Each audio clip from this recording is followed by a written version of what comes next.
Imaginez-vous, vêtu d'un short kaki, appareil photo autour du cou, fraîchement débarqué à Pyongyang, en pensant que vous êtes dans un remake de The Amazing Race. Mais ici, il n'y a pas d'épreuve chronométrée. Juste une consigne. Ne regardez personne dans les yeux, ne souriez pas trop fort, et ne respirez qu'en diagonale. Sinon, direction la case « Confession télévisée ». Bienvenue dans le seul pays au monde où votre selfie peut déclencher une crise diplomatique. Et pourtant, il y a des Américains qui y vont. Oui, volontairement. Comme on entre dans une salle d'évasion, mais sans la sortie. Alors, pourquoi ce goût du danger? De l'interdit? Du très mauvais plan voyage? Et surtout, comment la Corée du Nord est-elle devenue ce miroir absurde où les États-Unis projettent leurs pires fantasmes, tout en se moquant du décor? Spoiler, cette histoire ne parle pas que de missiles. Elle parle de nous. Et de cette passion bien occidentale pour les régimes qu'on adore détester. Surtout quand ils nous ressemblent un peu trop. Accrochez vos ceintures, rangez vos drapeaux, et éteignez votre patriotisme automatique. On décolle pour le seul pays où même votre silence peut être suspect. Et pour soutenir cette vidéo, envoyez-nous une lettre d'amour, écrite en majuscules, signée Donald J., avec un petit cœur nucléaire. C'est la seule manière d'être admis en première classe sur ce vol vers l'absurde. Il y a des frontières qu'on franchit sans y penser. Entre deux États. Entre deux convictions. Ou entre deux rayons au Walmart. Et puis, il y a la frontière avec la Corée du Nord. Celle qu'on ne traverse pas. Celle qu'on regarde à travers des jumelles depuis la zone démilitarisée en Corée du Sud, en se demandant si ce qu'on voit est vrai, ou juste un décor de théâtre avec des figurants nourris aux rirances. Alors quand un citoyen américain décide d'y poser le pied, on est à deux doigts de sortir les pop-corns. Parce que l'histoire récente est claire, c'est moins une destination de vacances qu'un escape game sans sortie. Et surtout sans pause pipi. Le cas qui cristallise tout, c'est celui d'Otto Warmbier. Étudiant américain, venu avec un groupe touristique organisé, et accusé d'avoir tenté de voler une affiche de propagande. Une affiche. Pas un missile. Pas un drapeau. Une affiche. Résultat, 15 ans de travaux forcés. Et un retour aux États-Unis dans le coma. Il décède quelques jours plus tard. La version nord-coréenne, il a eu une intoxication alimentaire. Bien sûr. Et le Titanic a coulé à cause d'un glaçon dans un mojito. Depuis ce drame, les États-Unis ont pris une décision radicale, interdire à leurs citoyens de se rendre en Corée du Nord. Interdiction qui ressemble à un gros panneau « Attention, territoire hostile », collé directement sur le passeport. Mais ce n'est pas qu'une histoire de papier. C'est une question de statut symbolique. Le citoyen américain, aux yeux du régime nord-coréen, ce n'est pas juste un voyageur. C'est un pion. Un levier diplomatique. Un potentiel trophée à agiter si jamais Washington l'ouvre un peu trop fort. Et à chaque fois qu'un Américain débarque à Pyongyang, on sent une tension dans l'air. Comme si une sitcom absurde allait commencer. Un touriste, un guide et une dictature. Le processus pour entrer est d'ailleurs digne d'un épisode de Black Mirror. Il faut passer par une agence très spécifique, souvent basée en Chine. Il faut suivre un itinéraire imposé. Avec un guide. Toujours. Jour et nuit. Et si vous sortez du rang? Si vous osez parler à quelqu'un sans autorisation? Si vous prenez une photo d'un bâtiment pas assez glorieux? Vous pouvez finir dans un bureau gris, avec 3 mecs qui vous regardent comme si vous veniez d'avouer que vous mangez vos burgers sans ketchup. Et le plus fort, c'est que tout est légal, là-bas. Légalement flou. Ce que vous faites peut devenir un crime en une seconde, sans que vous le sachiez. Une blague mal comprise, un geste de travers, ou un t-shirt trop coloré peuvent suffire. Vous avez envie de rigoler? Faites-le en silence.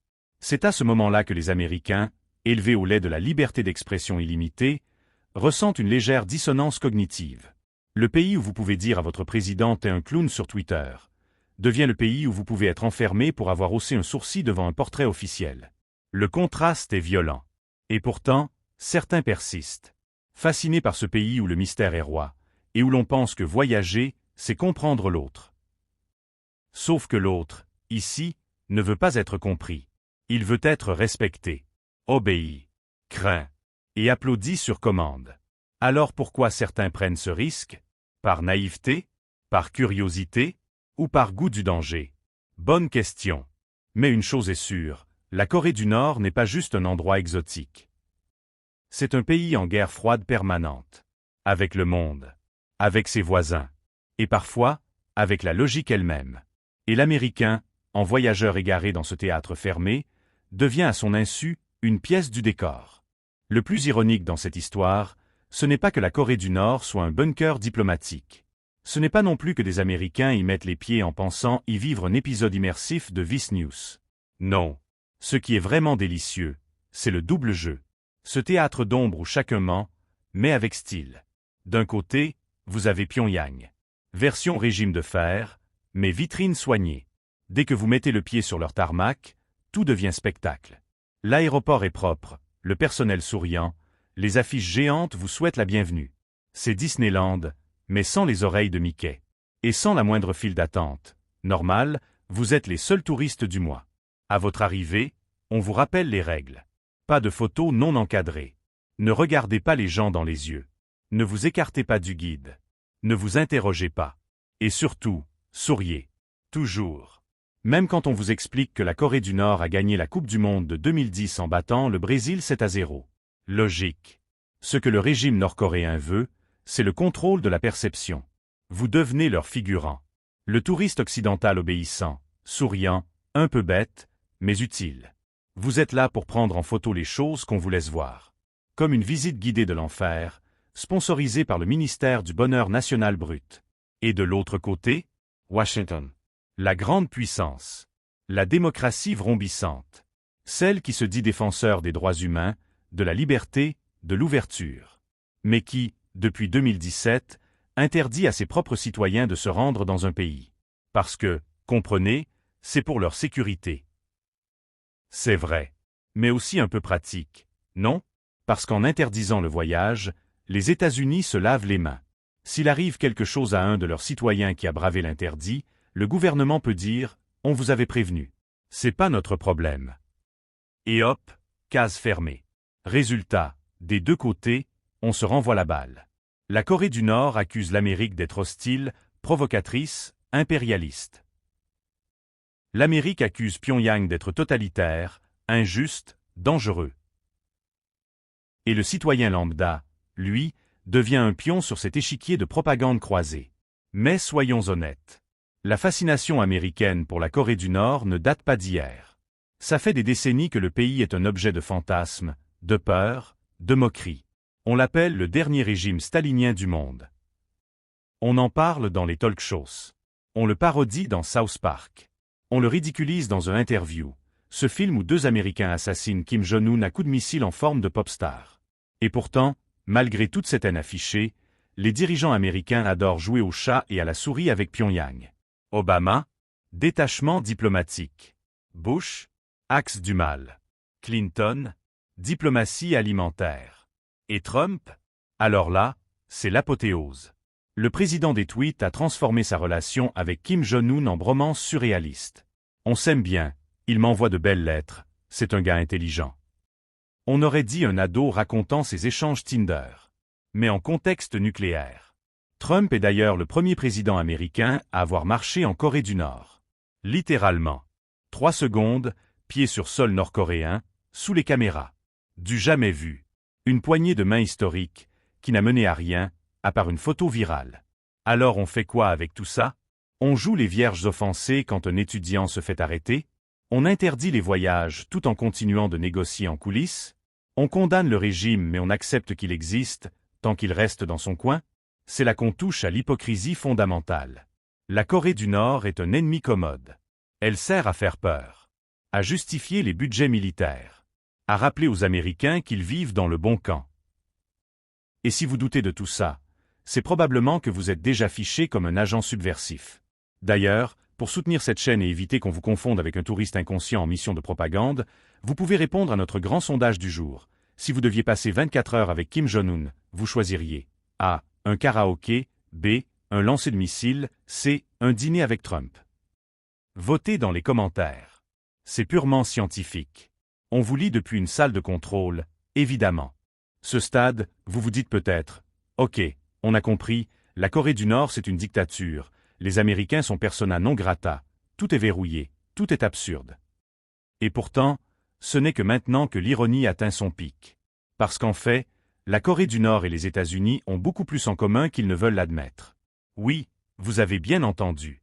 D'un côté, une dictature héréditaire obsédée par sa grandeur, de l'autre, une démocratie hyperpuissante obsédée par son image. Et entre les deux, un miroir déformant. Prenez le culte du chef, par exemple. En Corée du Nord, on se lève pour applaudir Kim Jong-un à la télévision. On lui envoie des lettres d'amour officielles. On célèbre sa coupe de cheveux comme une directive nationale. Vous trouvez ça ridicule? Aux États-Unis, en 2016, des millions de gens ont porté des casquettes rouges pour un homme qui tweetait à 3 heures du matin en majuscule. Qui a vendu du steak à son nom. Qui a mis son nom sur des gratte-ciel, des bouteilles d'eau et une université. Le Trumpisme n'est pas un parti, c'est une franchise. Alors qui copie qui? Autre exemple, les parades militaires. En Corée du Nord, elles sont millimétrées, effrayantes, chorégraphiées au quart de seconde. Des missiles défilent sur des camions, pendant que le peuple applaudit sous la menace implicite de finir en camp de rééducation. Aux États-Unis, en 2019, Trump a voulu sa propre parade militaire sur le National Mall. Avec des tanks. Et des avions de chasse. En plein Washington, D.C. Pour célébrer l'indépendance, la grandeur, ou juste lui-même. Et quand on parle de liberté, là aussi, c'est le festival du paradoxe. Les Américains adorent dire qu'ils sont le pays de la liberté. Liberté d'expression, liberté de porter une arme au supermarché, liberté d'insulter leur président ou leur voisin. Tout est permis. Sauf d'aller en Corée du Nord. Et c'est là que l'ironie devient délicieuse. Le pays de la liberté interdit un voyage. Et ce, pas parce que vous ne pourriez pas en revenir physiquement, mais parce que vous pourriez en revenir politiquement cabossé. Imaginez, un Américain moyen, élevé au Star Spangled Banner, qui revient de Pyongyang et dit « Vous savez quoi? C'était pas si pire. Ils ont du Wi-Fi à l'hôtel, un métro propre, et une ambiance de groupe plutôt conviviale. Vous sentez venir l'incendie médiatique? L'Amérique ne veut pas que ses citoyens voient la Corée du Nord autrement que comme une menace. Elle a besoin de ce rôle.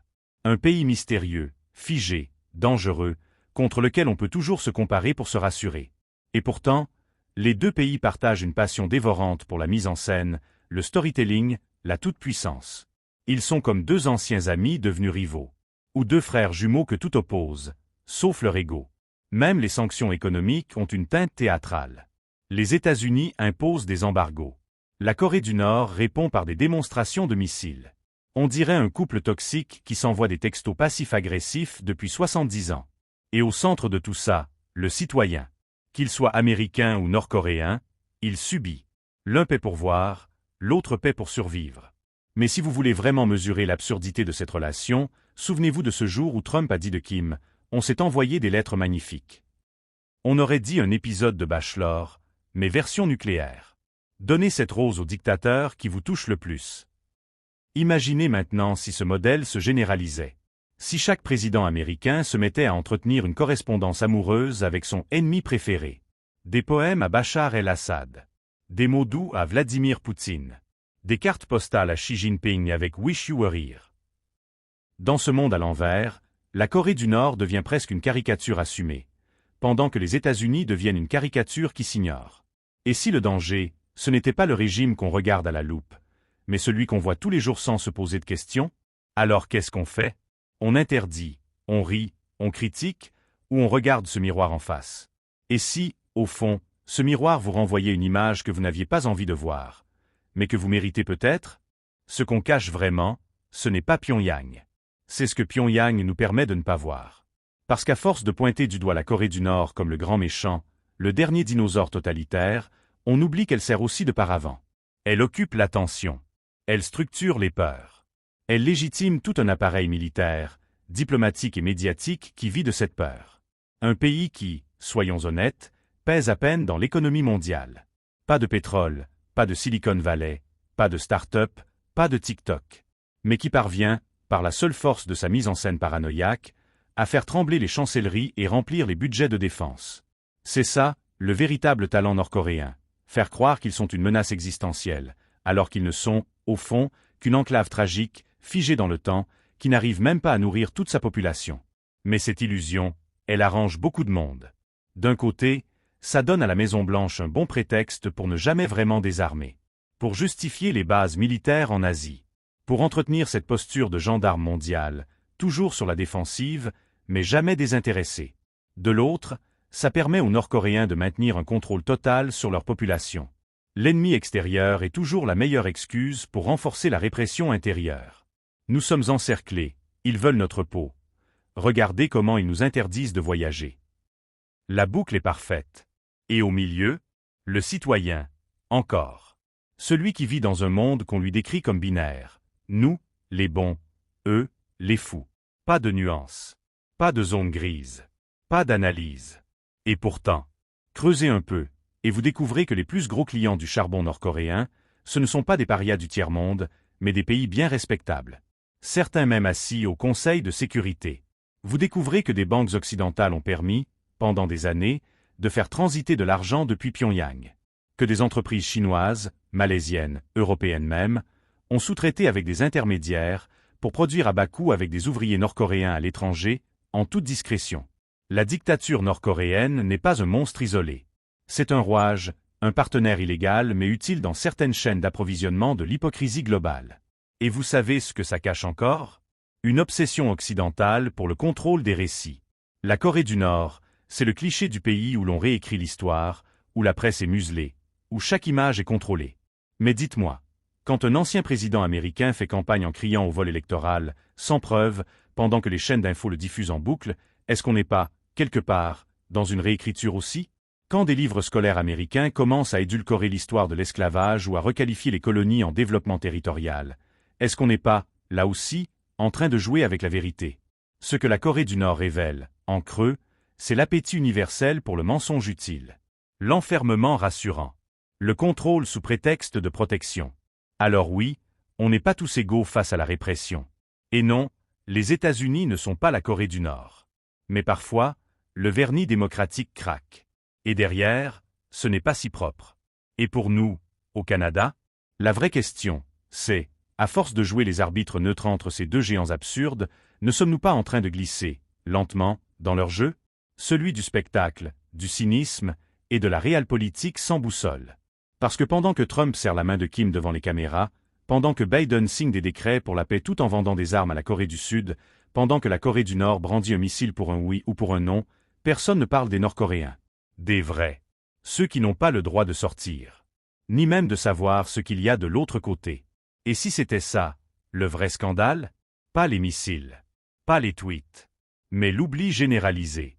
Alors, à la fin, qui est vraiment prisonnier? Le Nord-Coréen, enfermé dans un pays sans fenêtre, élevé à la gloire d'un homme qu'il ne peut même pas nommer autrement que le dirigeant suprême? Ou l'Américain, enfermé dans un récit manichéen, qui croit que tout ce qui brille au Walmart est liberté, que tout ce qui tremble à Pyongyang est mal absolu, et que sa propre vérité est universelle? Et si les deux vivaient, chacun à leur manière, dans une version bien scénarisée de la même cage? Une cage dorée d'un côté, blindée de l'autre. Mais une cage quand même. Parce qu'au fond, la plus grande menace que la Corée du Nord fait peser sur le monde, ce n'est pas son arsenal. C'est ce qu'elle dit, sans le dire, sur nous. Elle est la caricature grotesque de ce qu'on refuse de voir dans nos propres démocraties. Le goût du culte, la soif de puissance, et le confort du mensonge bien emballé. Alors, la prochaine fois que vous verrez une image de Kim Jong-un debout sur un podium, salué par 1000 soldats en parfaite synchronisation, ne riez pas trop vite. Regardez bien. Et demandez-vous, à quelle distance réelle se trouve ce podium de certaines conventions républicaines américaines? Et pendant que vous y réfléchissez, abonnez-vous à cette chaîne. Sinon on vous inscrit d'office à un circuit touristique à Pyongyang, guide muet et menu unique. Riz blanc et missiles balistiques. À la semaine prochaine. Si vous êtes encore libre.